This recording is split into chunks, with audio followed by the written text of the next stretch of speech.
What's up? How y'all doing? It's good. How are you? We're now open for questions. Not yet. We're not. That feels dangerous. Oh, I got it. All right. Donovan, what similarities do you see in the way that Golden State's playing right now and in the way that you guys are trying to play? I think it's obviously, pace, movements. Different guys are initiating.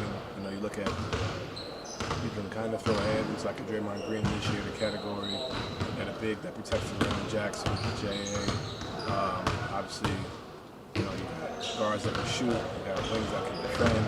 You got a bench that's playing really well, and obviously you have a great coaching staff. So you can kind of tie it in, but I think for us, just the biggest thing is, for both of them, as you say, it's just to be able to get stops and push. And it's different. It's not the same person. Everybody's contributing to that. You see from the teams. I asked Harris this.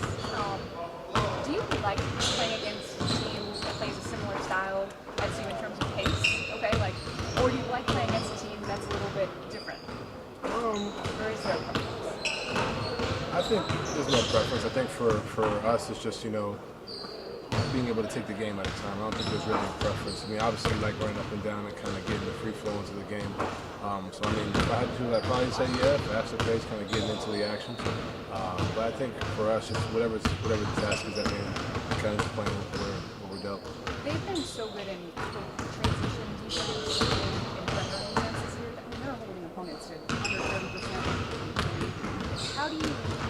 What's the priority in generating offense? Do you go inside honestly, you cause turnovers. One thing you've noticed, and I kind of look back at my Utah team as well. Like when you have a system that's movement, continuous movement, continuous passing, like you're susceptible to turnovers. I think we can try to turn them over as much, and it allows us to get into transition when the defense is not set.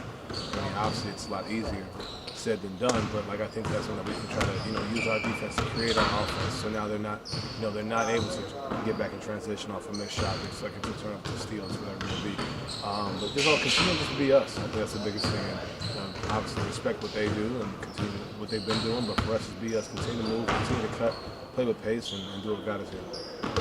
Are you guys satisfied with the pace you've been playing so far?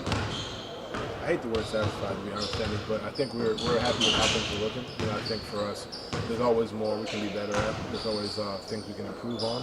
And I think we've done a solid job, for 9 games. Obviously, it's the start of the year, and for 9 games, we've done a solid job, and just continuing to be that team over the course of the season. What areas offensively do you think you guys can grow? I think everything we're doing, I think we can do better. I think we're doing a really good job, but I think consistency. And I'm not saying we can be perfect, but you can strive for it. You know what I'm saying? So whether it's like getting to the corner and not stopping at the break, it's cutting when the guy drives. You know what I'm saying? Make sure you do it out of 10 possessions, instead of doing it 8, we're doing it 9. You know what I'm saying? We're doing it, trying to do it for 10. Like those are the little things that we look at defensively, not missing up a coverage 5 times in the game. Maybe it's 2.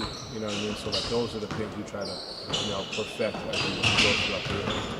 You guys are near the top of the league this year. You guys have said that it's sprinting to the corners has been the difference. Is it that simple? It really is.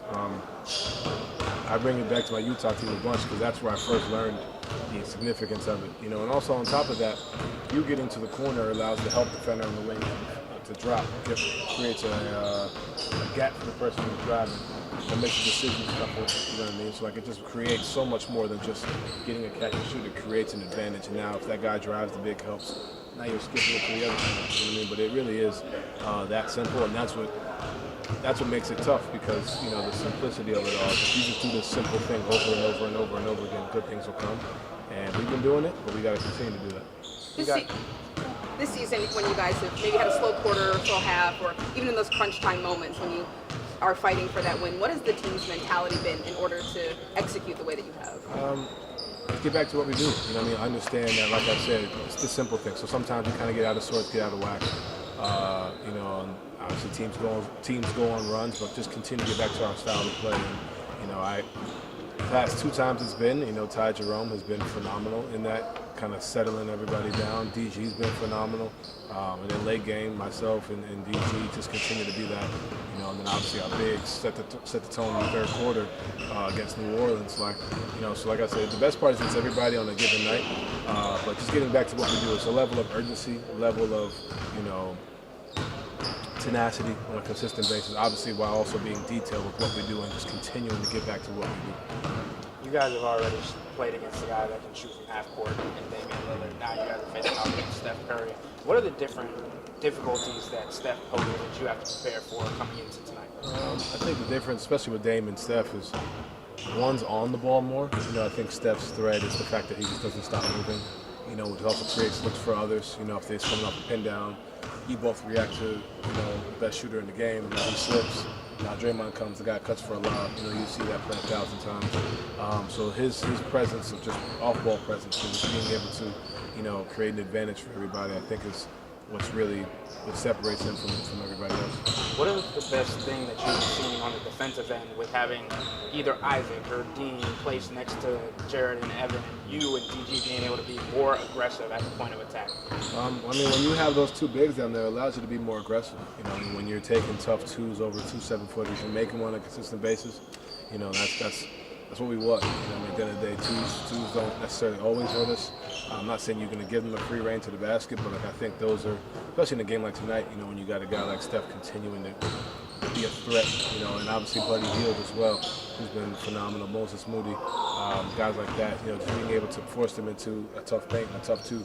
If they make it consistently over that, that's tough. But at the end of the day, just trying to make it harder, but we'll live with Jared Allen and Evan Mobley trying to contest those on a consistent basis. When you've got a guard and Steph, which is so tiring, all of the off-ball movement that he creates, but at the same time, like in your head, now you know you got to keep the corner and how tiring it is as well on the offensive end. Like, what is that extra layer, to the game? That's the how bad do you want it? That's the stuff I'm talking about when we play, like during these 9 games. And like I said, I was loving it just how we're playing. Like, all right, you look at New Orleans, they just kept fighting, kept clawing back. You look at Milwaukee, we were, in the dogfight, we were down against New York. Like, these are so many different games to present so many different obstacles. And tonight is you got to chase Steph, and you still got to do your job over there. Like, no one's going to feel sorry for us. We got to continue to no one's said it's going to be easy. If we want to be great, it's not going to be easy. So we just got to continue to do it.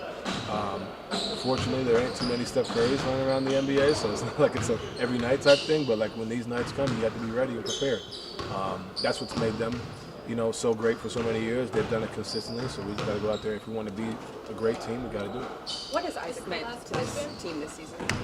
I think for him, he's just developing. You're seeing development. Maybe my 3 years, you're just seeing it. What that means is, obviously, we saw the free ball last year, take a huge leap. But now you're seeing him being able to be a screener, play in the half row, make the right passes, make the right reads. Like, that's what you're starting to see out of Ice. And that's what I think for me is the biggest thing. Like last year, you take a step in the three-point area. Now you're playing in the pockets. Now you're learning the game, thinking about different ways. That's what he's bringing to us. And obviously defensively, we all know what he does. But I think as a whole, what I've seen on his offensive repertoire, I think has been great for us. Thank you.